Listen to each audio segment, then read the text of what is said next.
My daughter arrived bruised at midnight, and her husband's secrets walked in with her. The moment she collapsed into my arms, trembling and broken, I realized the story she carried wasn't just about violence. It was about betrayal, hidden lives, and a truth she'd been too afraid to name. And as I held her, I felt the past version of myself rise, the one built for storms. Midnight carries a different kind of silence when someone you love is in danger. It's not the peaceful quiet of sleeping streets or the soft hum of night creatures. It's a tight, breathless stillness, the kind that grips the air like a warning. That night, it wrapped itself around my house, settling on the porch, clinging to the windows, and holding its breath as if it knew what was coming. I had been awake already, though I pretended I was trying to sleep, the way older women do when they've lived through enough years to know that rest is a luxury, not a guarantee. The kettle had just clicked off. The teacup sat cooling on the nightstand, the faint steam drifting upward like a whisper no one was meant to hear. And then the sound came. 3 knocks. Not sharp. Not timid. Just 3 collapses. The kind of knocks that break a rhythm instead of making one. I wrapped my robe around me and walked toward the door, every step sending a memory through my chest, memories of her as a child, running through the house with scraped knees and giggles that bounced off the walls. Memories of her teen years, when her voice grew soft and her questions deeper. Memories of the day she left home wearing white, hopeful, glowing, believing she had married a man who would cherish her the way I had.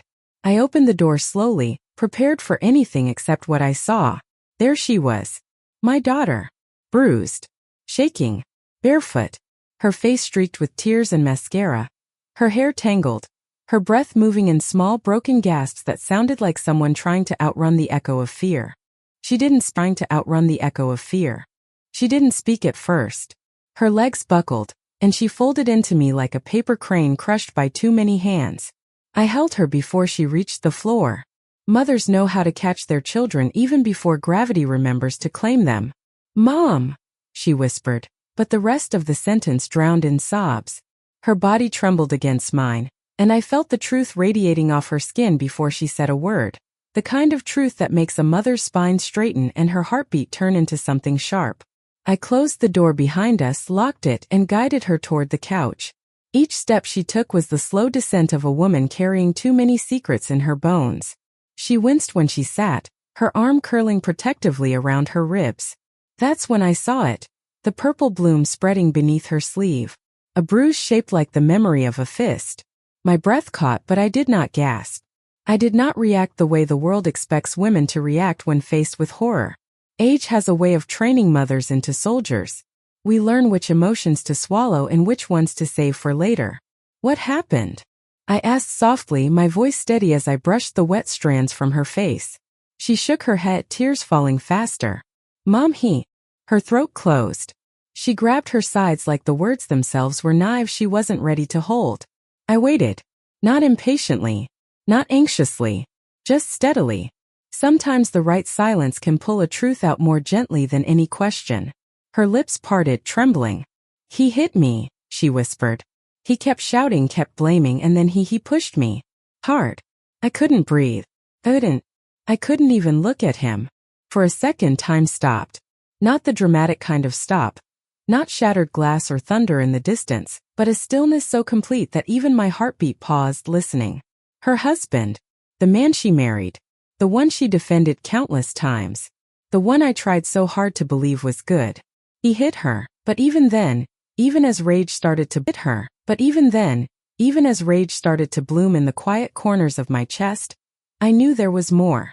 It was in her voice, the quiver beneath the words, the way her eyes refused to meet mine.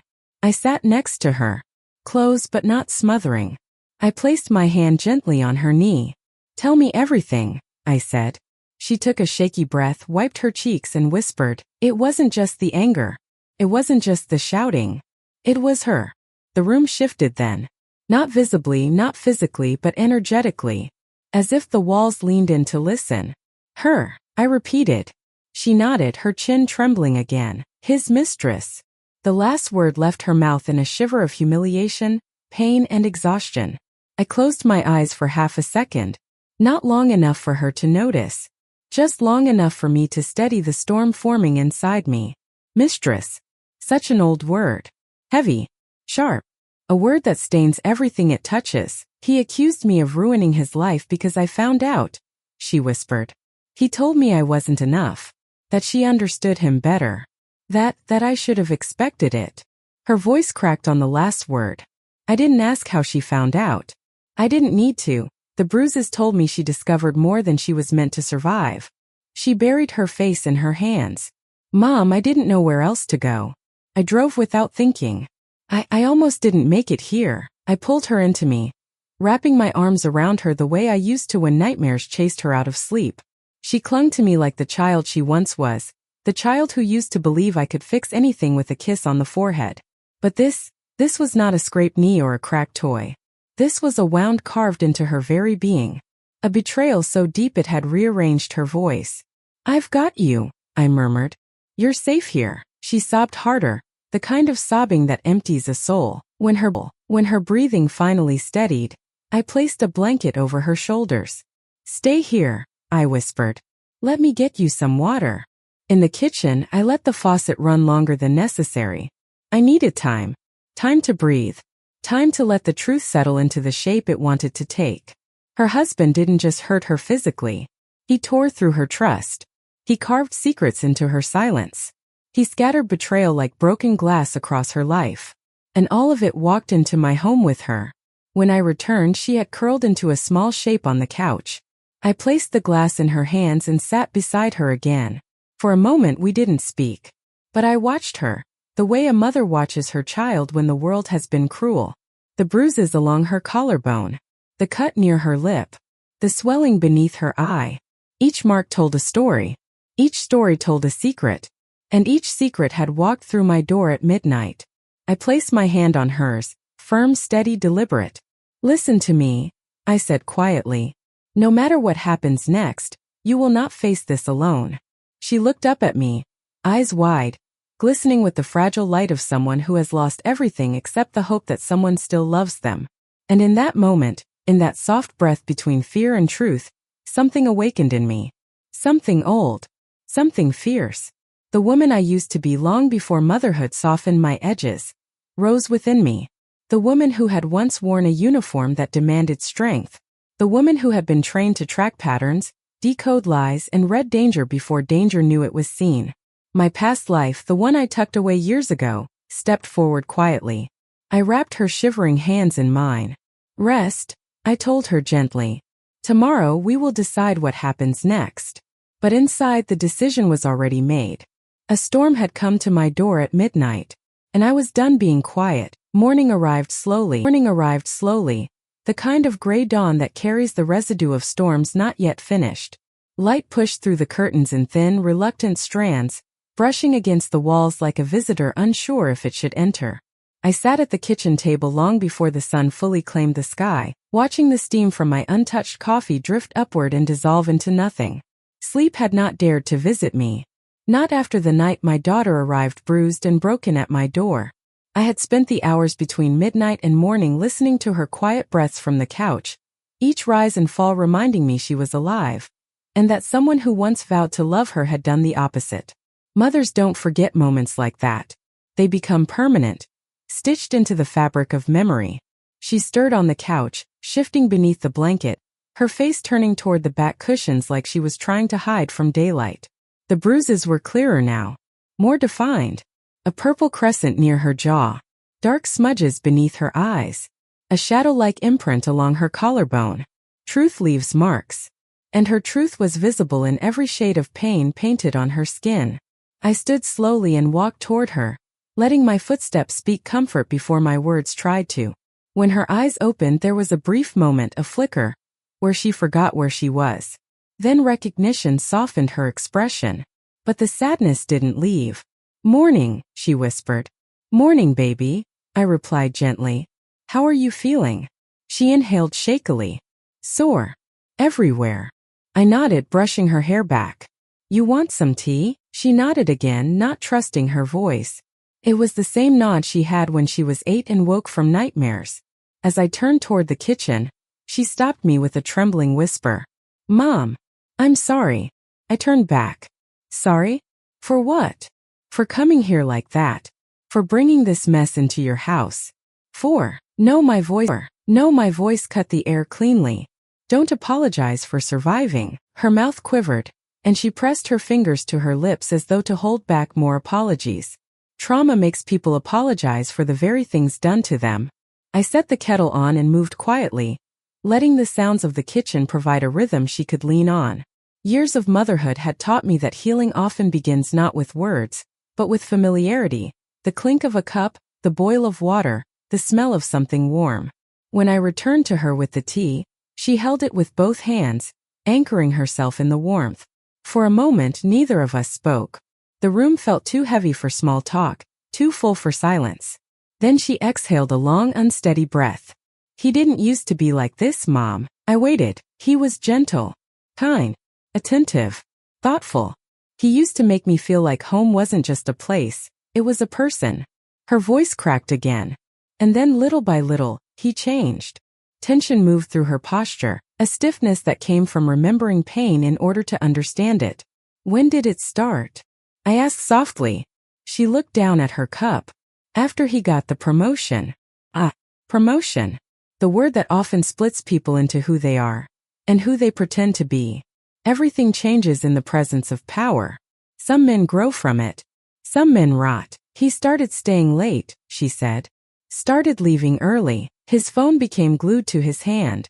The password changed every week. And whenever I asked if something was wrong, he said I was being paranoid. I already knew the pattern. I'd seen it before, in friends, in coworkers, in neighbors. Gaslighting and soft packaging.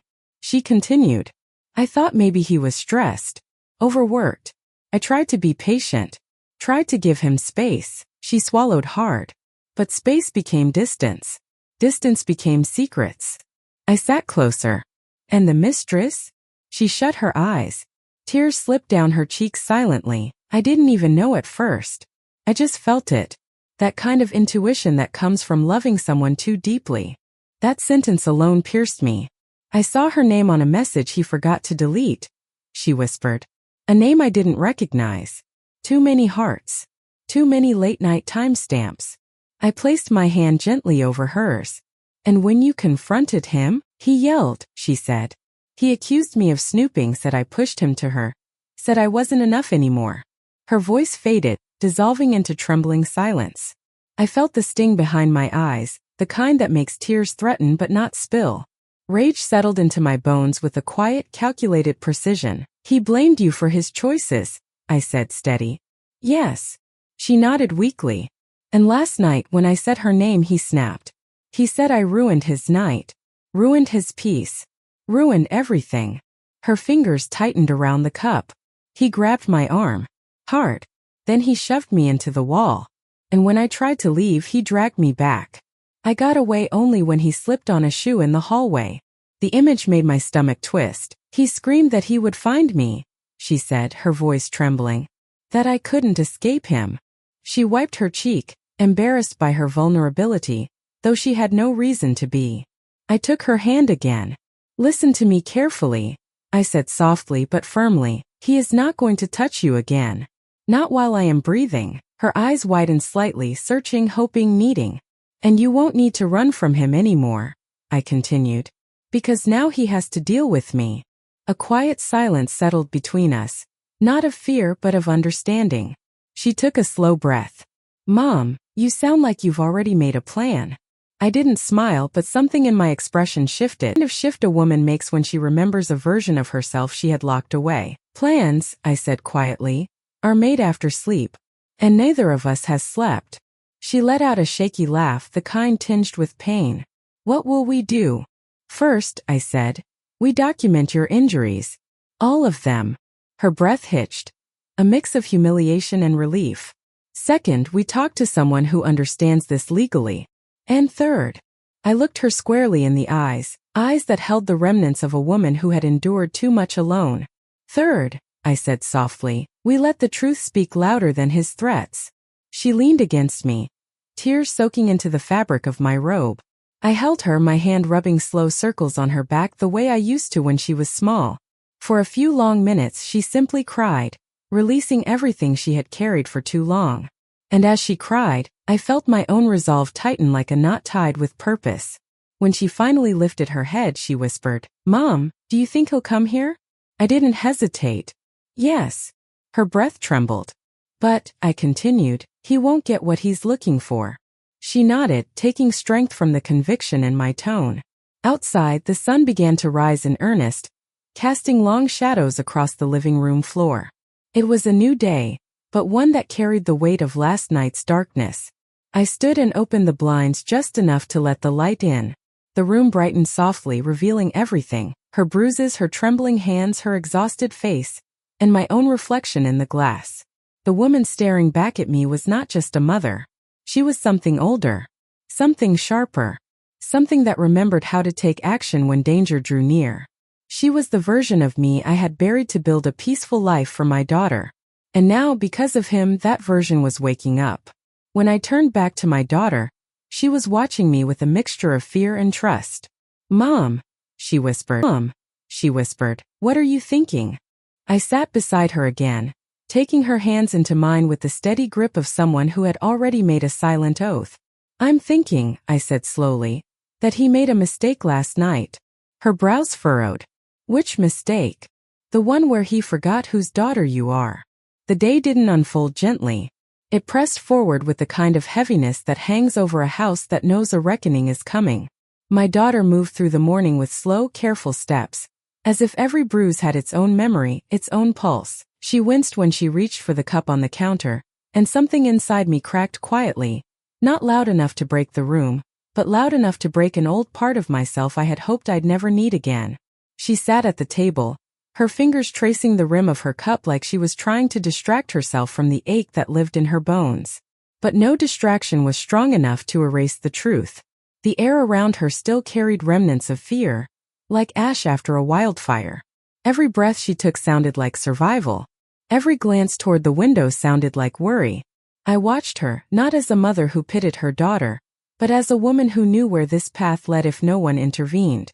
I had seen women try to rebuild themselves alone after someone they trusted broke them. Some managed. Some didn't. My daughter would not become a name someone whispered with regret. "We're going to take pictures," I said, my voice steady despite the storm forming inside. "Not for pain. For proof." She nodded, though shame flickered across her features. "I don't want people to see me like this." "You're not like this, baby," I said gently. "He did this to you. You're just showing the truth." She lifted her eyes to mine, searching for something more than comfort. And she found it. Determination. Clarity. A promise woven into my expression. I retrieved my phone and gently guided her toward the living room's natural light. The sun had risen fully by then, its beams warm and soft, refusing to reveal her pain with cruelty. I took the photos slowly, carefully, each click a quiet vow. The bruise near her ribs, the swelling along her arm, the faint scratch on her chin, the mark near her collarbone. Each photo was a statement, each angle an indictment. When it was done, she exhaled, shaky but relieved. "What now?" I poured her more tea. "Now we make it impossible for him to twist the story." Her gaze dropped into the cup. "You think he'll try?" "He already has," I said. "Men who do what he did don't stop at lies. They build a world out of them." She was quiet for a long moment. Then, in a voice layered with fear and something else, something like regret, she whispered, "Mom, what if he comes here today?" I didn't answer at first. Not because I didn't know, but because the truth didn't need to be rushed. "He will," I said finally. "He'll call first, maybe. Then he'll drive over. He'll play two roles, furious husband and broken victim. He'll try to twist pity into forgiveness. Men like him are experts at rewriting history when their secrets start to smell." I leaned forward. "But he won't find the woman he put his hands on last night." She blinked. "What does that mean?" "It means he won't find you alone. And he sure as hell won't find me unprepared." For the first time since she arrived, she breathed out a small, fragile laugh, one that held more relief than humor. Her shoulders loosened slightly. She wasn't healed, not yet. But she wasn't drowning anymore either. Before she could respond, my phone buzzed on the counter. Her eyes widened. "Mom, don't answer." "It might be him." The name on the screen confirmed it. It was him. Her body shrank into the chair, her breath quickening. "Mom, please." I placed a hand over hers. You don't hide from a man again. I slid my finger across the screen and brought the phone to my ear. His voice came through thick with anger, with false concern, with the kind of manipulation that drips like oil. Where is she? The lack of greeting told me everything. She's safe, I replied calmly. His breath hitched. She left without her wallet. Without her keys. She's not answering. I'm worried. No, you're not, I said quietly. You're cornered. Silence. A dangerous kind. Then the sound of something being slammed. A hand, a fist, maybe a wall. She's my wife, he spat. And she's my daughter, I said, leaning into each word. What you did last night, that ends now. He inhaled sharply, his tone shifting into smooth, rehearsed concern. She misunderstood. She overreacted. She was emotional. We were both upset. You know how she gets when. She didn't bruise herself, I said, cutting him cleanly. Silence again. This time colder. I'm coming over, he said finally, voice trembling with rage he was trying to hide. No, I said. You're not. But he hung up before the words finished leaving my mouth. My daughter's hands flew to her chest, her breath shallow. Mom, he's coming. Let him drive, I said. Let him burn gas. Let him show the world exactly who he is when he isn't in control. I moved to the hallway closet. She watched me. Mom, what are you doing? I reached into the corner and pulled out a dark box. A box that hadn't been opened in years.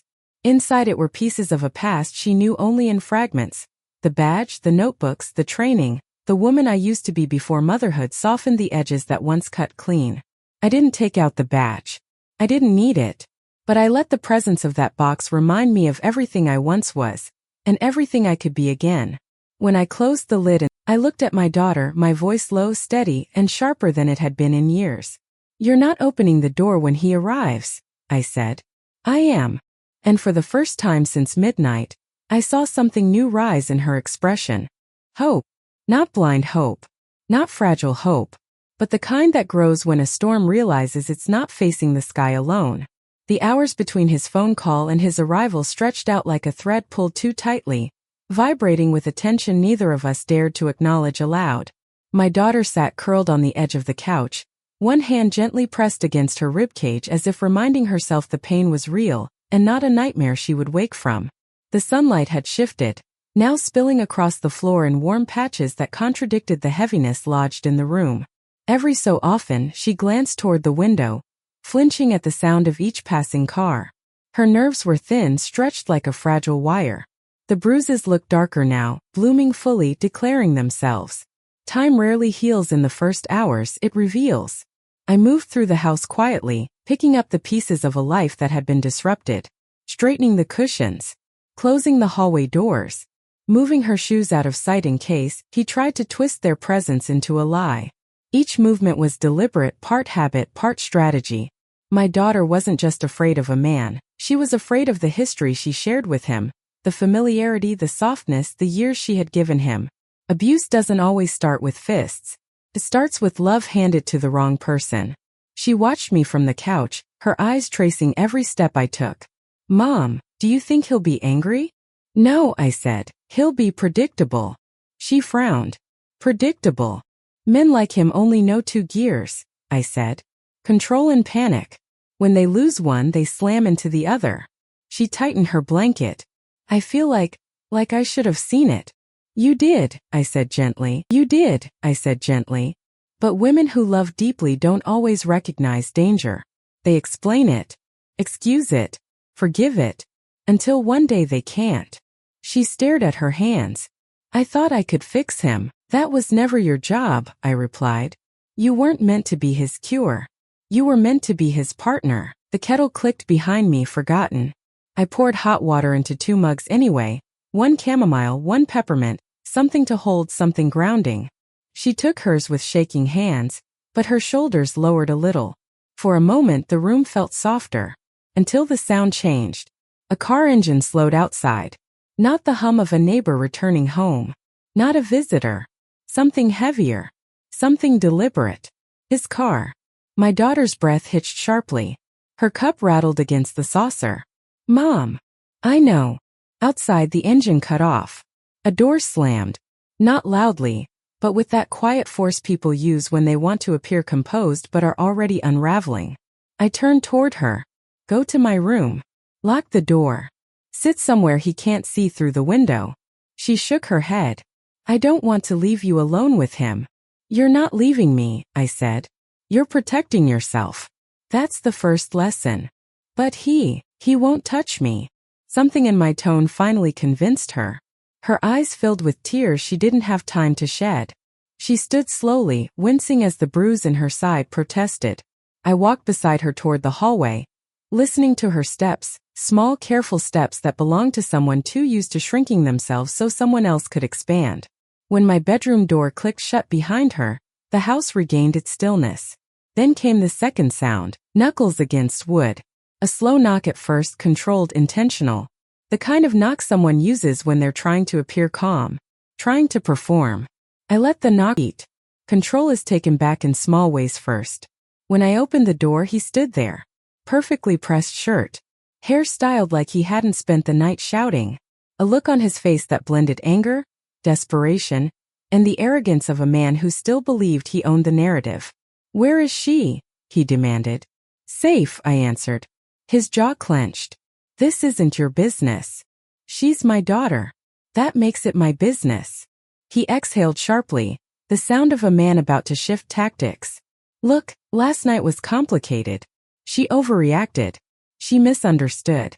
We were both. No, I said. You don't get to rewrite what you did just because daylight came. He froze like someone had momentarily pressed pause on him. I stepped out onto the porch, closing the door behind me but not letting it latch. A subtle message, you are not crossing this threshold. His eyes darted to the door, searching for her silhouette, for a crack in the curtain. She won't even talk to me? You laid your hands on her, I said. She doesn't owe you a conversation. I didn't. You did. He stared at me, trying to decide whether anger or performance would get him closer to what he wanted. His breaths came faster. The mask he'd walked up with began to slip. I need to see her, he said, voice tightening. You can't keep her from me. I'm not keeping her from you, I said. I'm keeping you from hurting her again. His eyes darkened. So that's your story now? That I'm some kind of monster?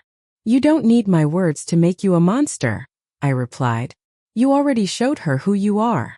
He stepped forward, too close, and I met him with the kind of stillness that makes grown men rethink their posture. You're going to regret this, he said. No, I said calmly.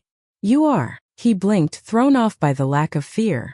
People who rely on intimidation when they meet someone who doesn't flinch. He tried a different tactic, pulling at sympathy.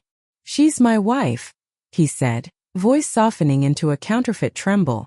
She and I have history. Memories. You can't erase that.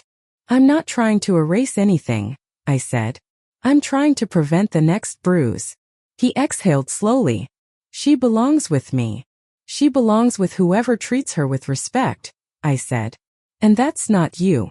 Silence fell between us. Heavy, sharp. Then he spoke the sentence his type always eventually says. She told you everything, didn't she? She didn't have to, I replied. Her injuries told me enough. His face shifted, not into guilt but into calculation. His mind raced, rearranging the story he planned to tell. I didn't mean to hurt her, he said. She pushed me. She said things that. I stepped forward. There is nothing she could say that justifies what you did. He opened his mouth again, but I raised my hand, not in threat but in finality. You're leaving now. His expression twisted. You can't control me. I don't have to, I said. But the law can. That hit him. He faltered. You wouldn't. You touched her, I said softly. You think I won't? A crack formed in his confidence. A small one but real. His breath grew uneven. His eyes darted again to the window. Tell her I'm sorry. You're not, I said. But she will hear a real apology one day, from someone who deserves her. He swallowed hard. You think you know everything. No, I said. But I know enough. He hesitated another second. 2. Then turned and walked down the steps. Each footfall filled with irritation and a brewing fear he didn't want to acknowledge. His car door slammed. Tires crunched the gravel. The engine revved with anger he could no longer release on. Watched until the car disappeared down the street. Only then did I step back inside. My daughter stood in the hallway, arms wrapped around herself, eyes wet. "Mom," she whispered. "You weren't scared." I wiped a tear from her cheek. Fear isn't the absence of danger, baby. It's the decision not to let danger walk through your front door. She leaned against me, her shoulders collapsing in relief. But beneath that moment of softness, a truth pulsed slowly, one she hadn't yet spoken but one I could feel. He wasn't just a man who lost his temper. He was a man hiding something. Something deeper. Something darker. Something that made him fear the truth more than losing her. And whatever that secret was, he had brought the first whisper of it to my doorstep last night. The day leaned into afternoon with a heaviness that didn't lift, even when sunlight stretched across the living room like it was trying to warm a house that had stopped believing in gentle things. My daughter sat curled in my armchair, her legs pulled close, staring at nothing and everything at once. The blanket draped over her shoulders didn't hide the bruises, but it held her together in ways she couldn't yet do on her own. She hadn't spoken much since he left. Silence can be a second skin for women who've been hurt, a place to retreat, a place to rebuild. I didn't push her. I didn't prod. Silence can also be a bridge, and I would cross it only when she was ready. But in the quiet something else grew. A knowing. A slow, unsettling certainty that what he'd done to her wasn't the entire story.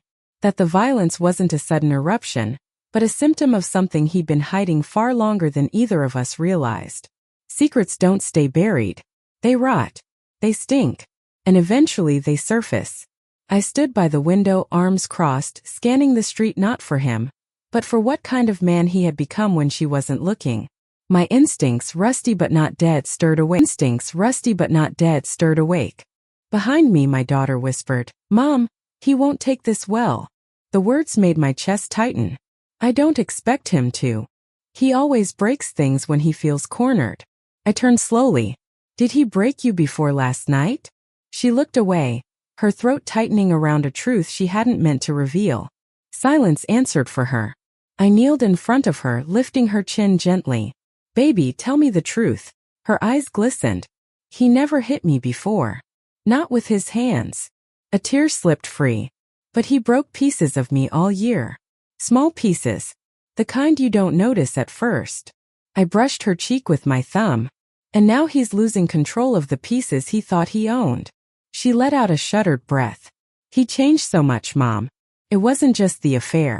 He started disappearing. Not physically. Emotionally. Financially.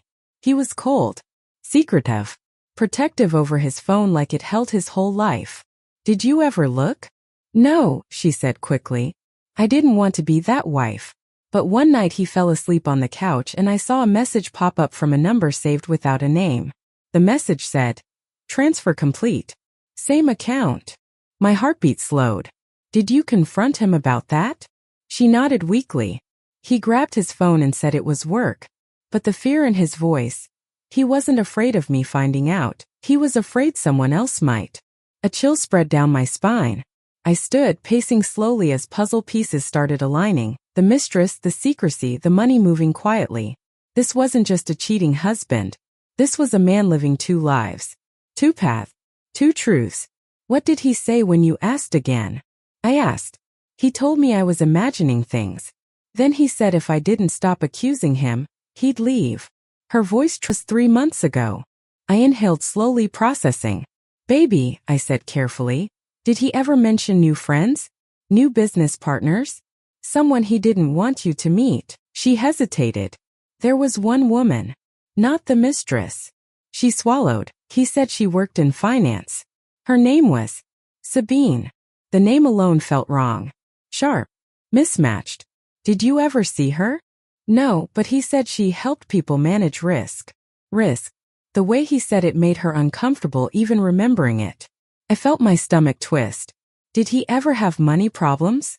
"No," she said. "At least not on the surface. He paid the bills on time. He bought the same groceries. Nothing flashy. But his paycheck stopped making sense." "What do you mean?" "He got a raise last year. A big one. But he acted like we were poorer than ever. Something cold settled inside me. Not fear. Recognition. Men trying to hide danger always tighten their world. Men hiding illegal danger tighten it further. Before I could speak, her phone buzzed sharply on the coffee table. She jumped, clutching her chest. The sound wasn't loud, but fear amplifies everything. Picked it up. Unknown number. 3 words on the screen. He told her. My breath stopped. My daughter's eyes widened. What does that mean? The phone buzzed again. A second message. Be careful, he's desperate. She covered her mouth, trembling. Mom, who is that from?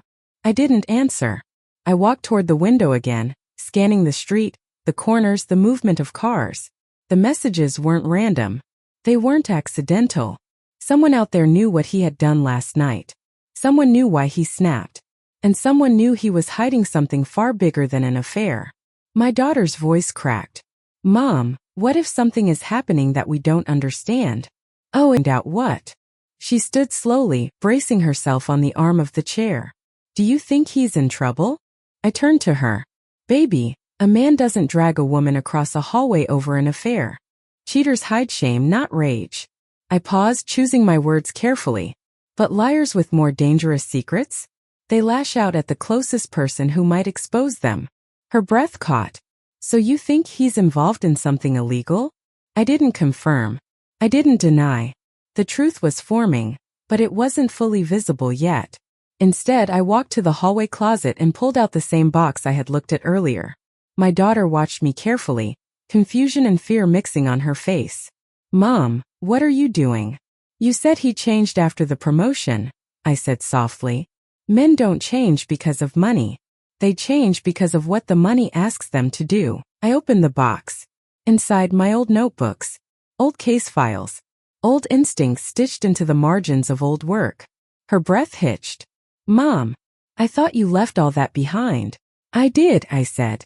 But sometimes life circles back. And sometimes a mother has to remember who she was before she softened. I pulled out a blank notebook. Sit, I said. We're writing down everything. Dates.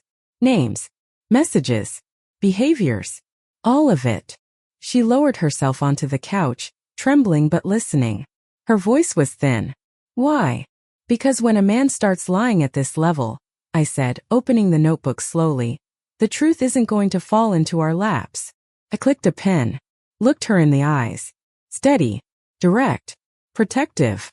We're going to go and get it. A soft knock startled her. She jumped violently. But this knock wasn't angry or forceful. It was hesitant, almost nervous. I walked toward the door, careful gap of the curtain, and the breath in my lungs stilled.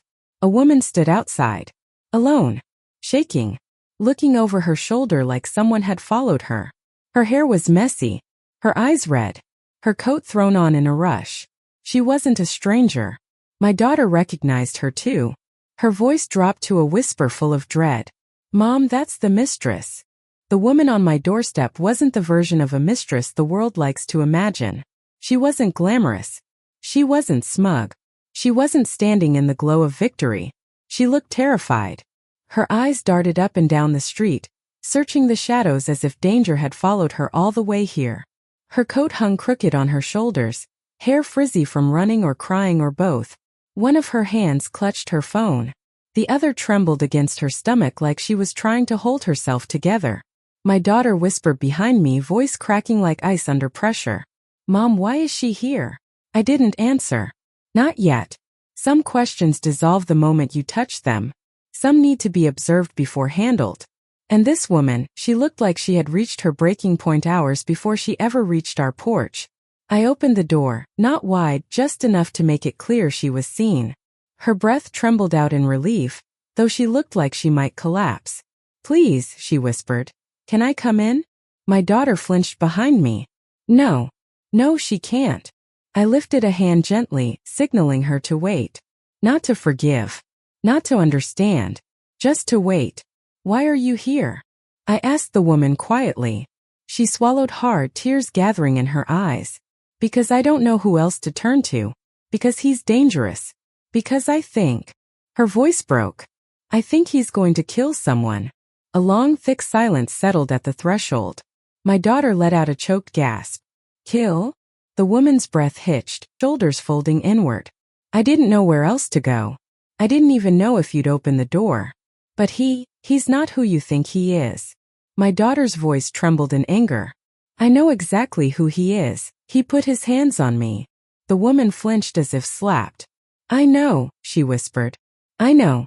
And I'm so sorry. I never wanted any of this. I never thought it would get this far. I thought I could walk away. She wiped her face with her sleeve. He won't let me. There it was. The thread unraveling. The truth breathing for the first time. I stepped aside just enough for her to enter, not because I trusted her, but because her fear was too real to ignore.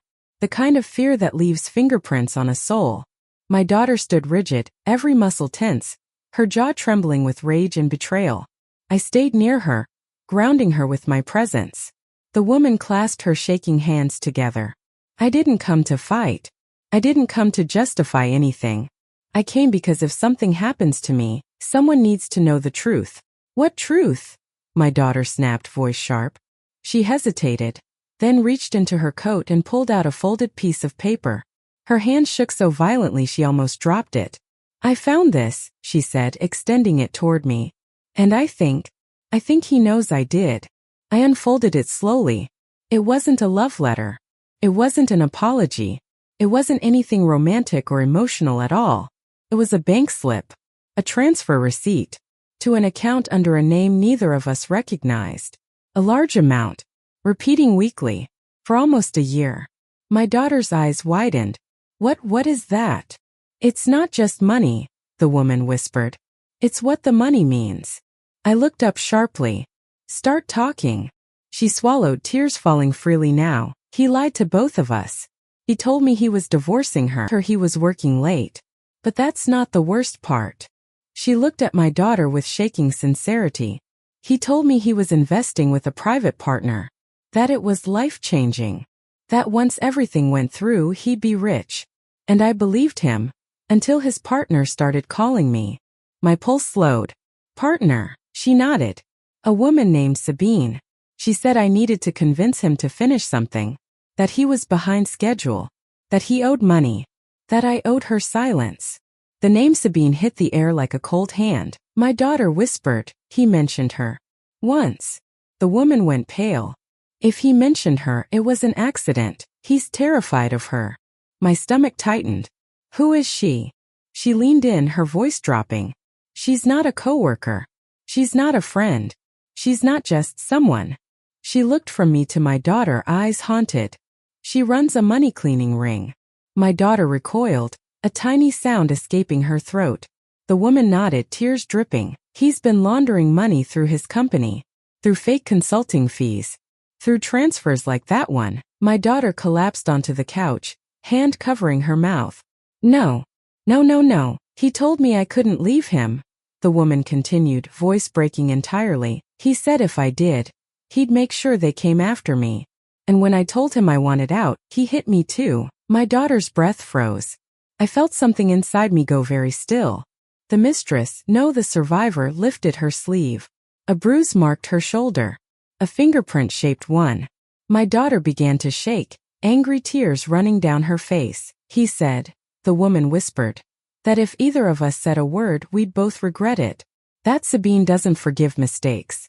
And last night, I think he realized he's losing control. Her voice cracked into a sob. That's why he hurt her. That's why he's scared. And scared men with something to hide, they get violent. The room tightened around us, the truth filling every corner until breathing felt like pressing through fog. My daughter stared at the woman, trembling. Why come to us? Because you're the only ones he fears, she whispered. And because I'm frightened he's going to do something worse. To me. To her. To anyone who knows. She took a shaky step back.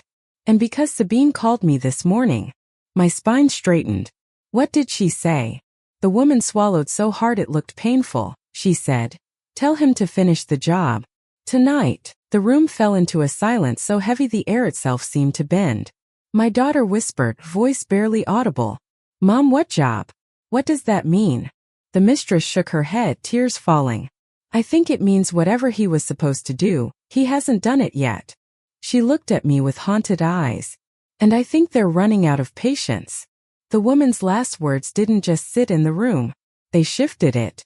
Everything inside the house seemed to tense. The air. The silence. My daughter's breath. Even the light filtering through the curtains felt tighter, pulled like a string wound around a shaking hand. I studied the woman standing before us. This trembling shadow of someone who had once imagined herself loved, only to find herself standing in the fallout of a man unraveling in two lives. My daughter whispered, "Mom, what does it mean? Tonight? What job?" I didn't answer. Not yet. Because the truth forming inside me wasn't ready to be spoken. Some truths need space to gather shape before they're said aloud. Instead, I turned to the woman. "Did Sabine say anything else?" She nodded shakily.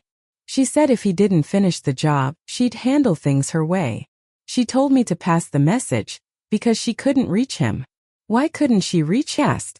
Her voice cracked. "He blocked her number." That told me more than anything else she'd said. Men like him don't block the dangerous people unless they're desperate. Or cornered. Or planning to disappear.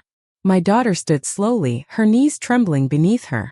"Mom, please tell me you understand what's happening."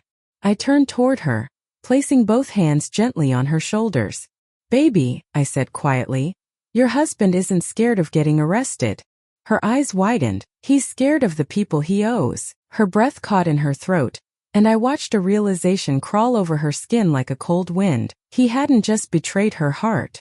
He had dragged her, and this other woman, into a web of people who didn't forgive debt, or mistakes, or disobedience. I looked back at the mistress, the woman this entire mess had also chewed up and spit out. "How long have you been involved with him?" She hesitated. "Almost 14 months. My daughter's face crumpled, but she didn't cry. She'd moved past the kind of pain that spills tears. She had entered the realm of pain that tightens your chest until breathing becomes its own punishment. "Did he ever tell you what the money was for?" I asked.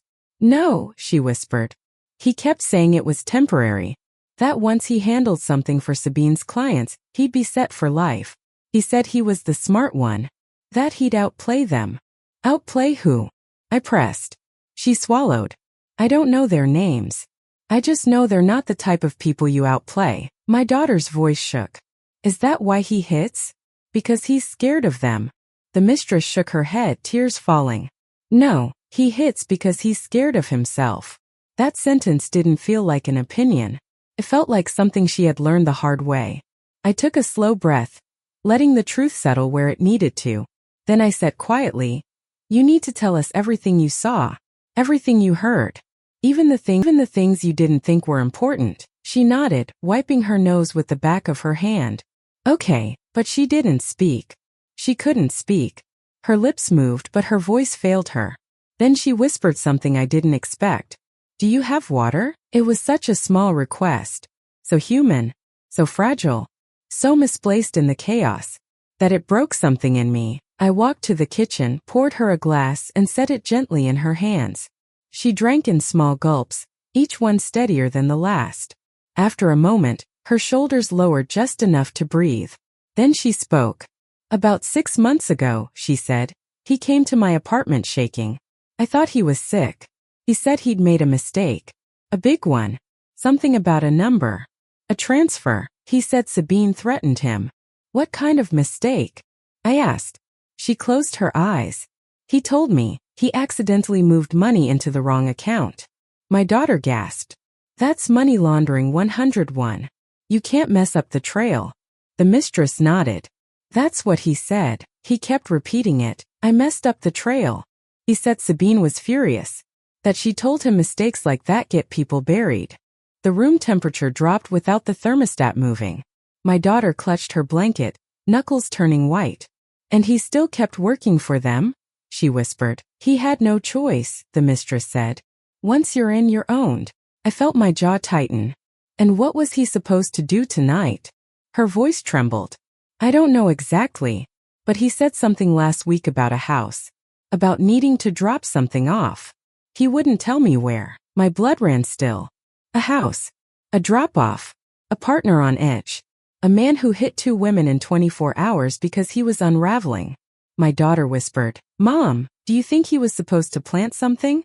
Or pick something up?" I murmured. The mistress's eyes widened with sudden fear. Or get rid of something. That possibility hung in the air like smoke. My daughter suddenly straightened. "Mom, we need to go to the police." "We will," I said. "But not blind. We go with information, not panic." The mistress nodded urgently. Yes, please. He'll kill me if he finds out I came here. And he'll kill me if he finds out I left," my daughter whispered, her voice trembling into something painfully small. I stepped between them, my presence an anchor. "No one's killing anyone," I said. "Not on my watch." The mistress held her arms tightly around herself. "You don't understand. Sabine doesn't wait. If he fails her tonight, she'll come after us all. She said his mistakes become our punishments." My daughter crumbled onto the couch, burying her face in her hands. "Mom," she sobbed. "Why didn't I see this coming?" I sat beside her, pulling her into my arms. "Because love blinds. Danger doesn't announce itself. And fear wears the mask of routine." The mistress sniffed hard. "There's something else. Something he said the night he hit me." I looked at her sharply. "What?" She hesitated, then whispered. "He said, if they think I talked, they'll come for her first." My heart stuttered. "Her who?" I asked. She swallowed. "Your daughter." For a moment the world didn't just freeze. It sharpened, and every instinct I had ever buried rose clean and violent inside me. I stood slowly, controlled, deliberate. "Both of you," I said, "pack your things. We're leaving this house." My daughter looked up, confused. "Where are we going?" I glanced at the door, then the windows, then the quiet street outside. "Somewhere they can't find us," I whispered. "And somewhere we can call for help." I didn't tremble. I simply became the woman I used to be. Not the mother. Not the nurturer. Not the quiet one. The protector. Because now I knew something I hadn't realized until this moment. The violence he used on my daughter wasn't just rage. It was fear. Fear of a secret too big to hold. Fear of a woman who might expose him. Fear of the one person who had seen him from the inside out. And men like him do not fear the woman they cheat on. They fear the woman they think might betray them. Which meant the danger wasn't behind us. It was already coming. They both stood frozen, the mistress gripping her coat as if it were armor, my daughter clutching her ribs the way a person holds a wound they don't want the world to see. Their breaths came shallow, uneven, sounding too loud in a room suddenly aware of its own walls. Even the light seemed to dim, as if it understood what kind of danger had slipped its shadow beneath our door. I moved around the room with a calmness that surprised even me. The kind of calm that comes only when survival starts speaking louder than fear. My hands found my keys before my mind finished deciding what to do next. A memory stirred. A younger version of me standing in a briefing room, learning how unpredictability is the fuel of predators. And how preparation is the antidote. "We're leaving now," I repeated more firmly. My daughter swallowed, her voice barely existing. "Mom, he's not here." "And that's exactly why we're leaving," I replied. "Predators knock when they want to scare you. But they're silent when they want to end something." The mistress whimpered softly, the sound small but sharp. "He told me once. He said if he ever got in deep enough, he wouldn't go down alone." I felt the words hit my daughter like a blow. She took a shaky step back. "What does that mean?" she whispered. "It means," I said, "he'll try to eliminate the people who could expose him." The mistress nodded frantically. "Sabine doesn't trust him. I think she suspects he told someone. When she called me this morning, she asked who he'd been talking to. She said his panic was making her nervous." My daughter covered her mouth with trembling fingers. "She doesn't even know me." "Why would she?" "Because you're his wife," I whispered. "In their world, that makes you a liability." The room grew colder, shrinking inward. I grabbed a small bag and began stuffing essentials, charging cables, cash, water bottles, a flashlight. Old habits from a life I never told my daughter about were suddenly the only things keeping me anchored. "Pack what you need," I said. Nothing more. But she didn't move. She stood there, paralyzed, her eyes glossy with shock. A tremor ran through her body from shoulder to spine. Every bruise on her skin seemed to pulse, as if memory itself were moving beneath the surface. Mom, I can't run. Her voice cracked. I can't breathe.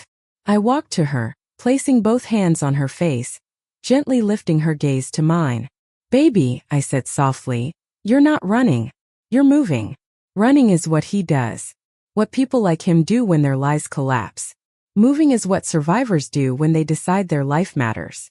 Her lip trembled. I don't want to die. And you won't, I whispered.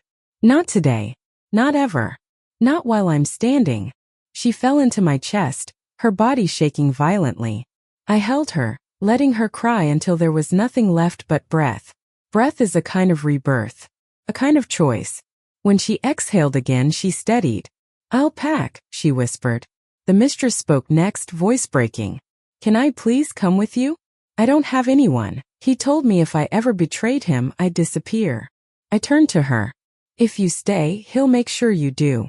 She pressed her hand over her heart. I'm terrified he's already watching the house. He's watching something, I said. But it's not the house. I glanced out the window. The street was still. Too still.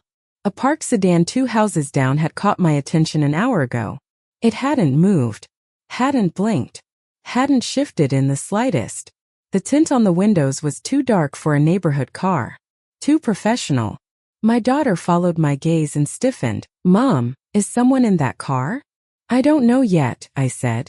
But I'm not going to wait to find out. We moved quickly. My daughter grabbed her medicine, a jacket, her wallet. The mistress packed nothing except her phone and a change of clothes from a small duffel she kept in her car for emergencies. Emergencies. Funny how life trains women to prepare for the worst without knowing what form it will take. Minutes later, I guided them both toward the back door, the one that opened into the alley behind my house. It was shaded, narrow, crooked, and familiar. It was a path my daughter used to sneak out of as a teenager, and one I used to use when I worked cases involving people who didn't like being found. Before stepping out, I paused. Phones off, I said. They obeyed immediately. The alley smelled of damp earth and old asphalt. Twilight had begun to settle prematurely, as if the day was too heavy to hold itself up any longer. The wind carried the kind of stillness that makes a person's skin prickle.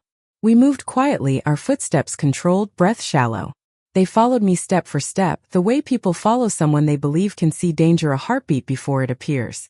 We reached my car, not the one in the driveway but the older one I kept behind the shed, the one without GPS, without modern tracking, without anything that could be hacked by someone with resources and rage. My daughter slid into the back seat. The mistress climbed in beside her, trembling. I was about to start the engine when I saw something. A man at the entrance of the alley. Tall. Dark jacket. Tall. Dark jacket. Phone in hand. Not walking. Not turning. Just watching. My daughter saw my expression shift and peeked over the seat. Mom, who is that? The mistress gasped quietly, clamping her hand over her mouth. I've seen him before, she whispered. That's. Don't say it, I murmured, because we didn't need to. The truth had already entered the alley long before he did. I turned the key and felt the engine hum alive. Hold on, I said. The man took one step toward us. Then another. Slow. Measured. Predatory. The mistress whimpered. My daughter began quietly sobbing, the sound of a woman realizing her nightmares had grown legs. I revved the engine. The man reached into his jacket. My daughter screamed. But he didn't pull out a gun. He pulled out something worse. A phone. And began dialing someone with calm, deliberate fingers. He put it to his ear. Then he smiled. Not at us. At whoever was on the other end of the line. And the smile wasn't wide. It wasn't dramatic. It was small. A small smile is the most dangerous kind, because small things are done with intention. I pressed my foot on the gas. Hard. The car shot forward, gravel spitting behind us as we barreled down the alley. My daughter screamed. The mistress covered her head. I turned sharply around the corner, tires screeching against the pavement. In the rearview mirror, the man didn't chase. He didn't run. He simply watched us go. Still smiling. My daughter grabbed my arm from the back seat, her voice trembling. Mom, where are we going? I didn't answer right away. Not until we were several streets away, the alley far behind us, and the shadows outside blurred into nothing but movement. Finally I spoke. To someone who can help us, I said. Someone who knows how to deal with men like him. Who?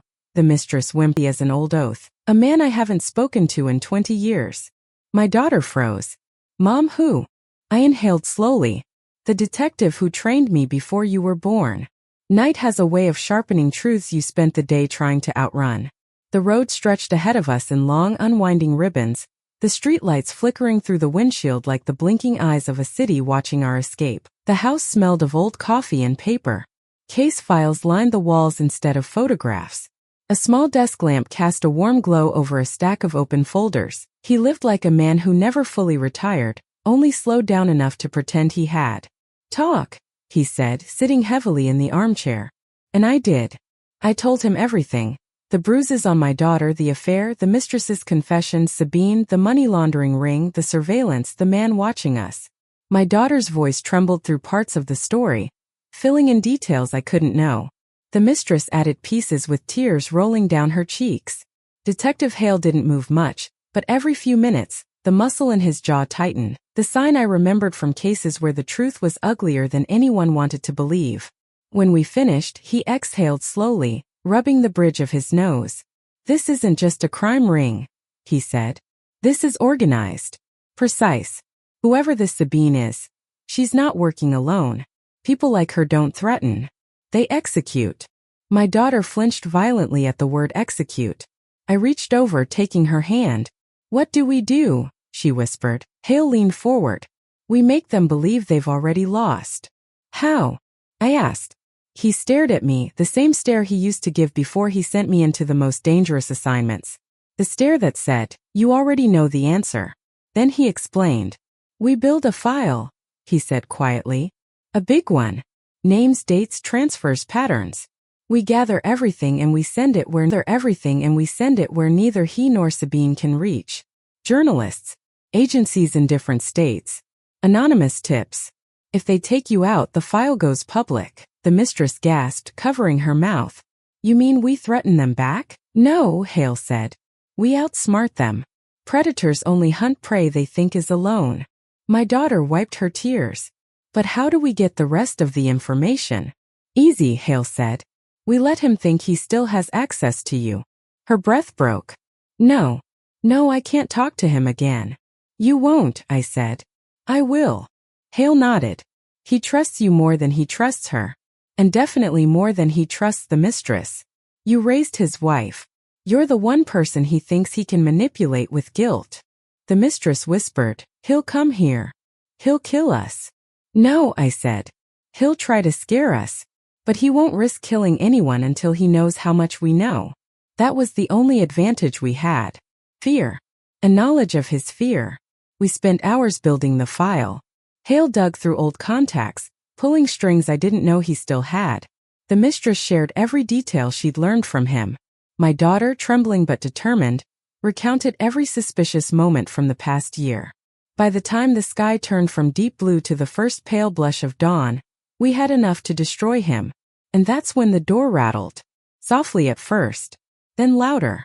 Then violently. My daughter let out a strangled cry. The mistress backed into the wall. Hale stood instantly, gun in hand. A relic he kept more out of habit than need. Stay behind me, I said. The door shook again. Then his voice cut through the air. Open the door. My daughter's breath shivered. Mom, he found us. But I didn't move toward the door. I moved toward the hallway window, peeking discreetly. He stood outside with wild eyes, hair disheveled. His panic was no longer subtle. It was loud. Unhinged. He banged on the door again. Open this door right now. Behind him, a black car idled on the street. Not the sedan from before. Something darker. Heavier. Tinted windows. No plates. My heart stilled. Sabine's people. He wasn't hunting us. He was running from them. He slammed the door one more time. Please, please open. His voice cracked. It wasn't rage. It was terror. Then he turned around and saw the car. Saw the passenger door open. Saw the shape of a man stepping out. He froze. Like prey cornered between the truth and its consequence. The man from the alley emerged. Same jacket. Same phone. Same silence. My daughter's husband backed away slowly, shaking his head, muttering something like a prayer. Then he ran. Not toward us. Toward the backyard. 2 more men stepped out of the car. My daughter screamed. The mistress sobbed. Hale reached for the blinds. But I watched. I watched because sometimes the universe punishes a man in ways a mother never could. And sometimes the truth catches up to people faster than justice does. He sprinted across the lawn, tripping, gasping, clawing at the fence like a trapped animal. The men followed at a steady walking pace. Not rushed. Not worried. Because a cornered man never outruns the people closing in on him. He reached the fence. And one man grabbed him by the collar, yanking him back so violently, he hit the ground with a hollow thud. He screamed, begged, pled. His voice carried through the early morning air like a warning too late to be spoken. The mistress covered her ears. My daughter's body shook so hard I had to hold her upright. Hale stood frozen, not out of fear, but because he understood that interfering meant dying. One of the men crowded, whispering something we couldn't hear. Whatever it was made him scream louder. Then they dragged him toward the car. His hands clawed at the dirt, leaving streaks on the ground. He looked at the house, at the window, at me. Please help me, please. But there are some storms people create for themselves. Some storms no one else can stand in. The car door slammed. The engine revved. And they were gone. Silence sank into the earth. My daughter collapsed into me. Mom, what's going to happen to him? I held her as the sky brightened. Baby, I said softly. Men who build their lives on lies eventually live inside them. Her tears fell like exhausted rain. Is he dead? I stroked her hair. I don't know. And I meant it. But his story, his danger, his hold on our lives, it ended in that moment. Not with justice, not with forgiveness, but with consequence. The mistress trembled. What do we do now? We live, I whispered. We heal. We breathe. We rebuild. Hale nodded slowly. And we close the case before it ever opens. He took the file, our file, and locked it in a box meant for truths too dangerous to sit inside a home. My daughter leaned into me, exhausted beyond words. And as the sun rose, casting gold across our faces, I realized something. We weren't survivors. We were witnesses. To what love becomes when truth is weaponized. To what fear becomes when power corrupts. To what justice becomes when the law arrives too late. And to what a mother becomes when her daughter arrives bruised at midnight carrying a man's secrets on her skin. My daughter arrived bruised at midnight, and her husband's secrets walked in with her. But by dawn, those secrets no longer belonged to us. They swallowed the man who tried to bury them, leaving us with one truth. Healing is quieter than violence, powerful. And sometimes the most dangerous storms don't fall on those who deserve them least, but on those who created them.